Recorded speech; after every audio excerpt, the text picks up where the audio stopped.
are you? Thanks for stopping by.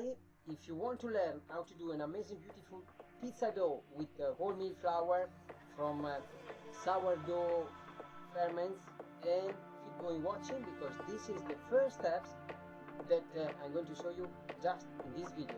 Keep going watching and see you soon. Ciao.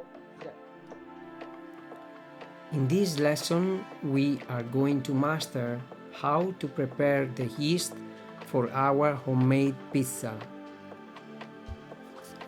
I'm using a combination of sourdough ferment and dry yeast because the sourdough ferment will improve the taste of my pizza dough.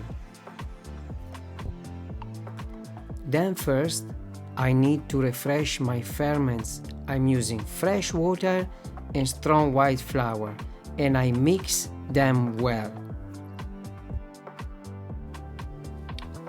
Then I'm taking 10 grams of dry yeast and a couple of spoons of fermented water, and I'm adding to this 400 grams of my sourdough ferments refreshed, along with 2 spoons of CASTOR sugar. I'll mix well and I add 400 grams of strong flour.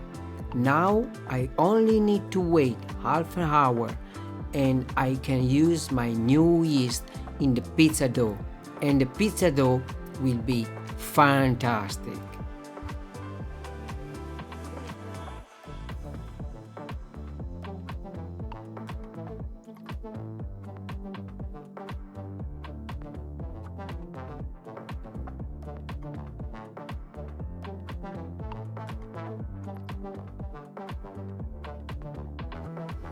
The only thing you need to remember now is to cover your mix.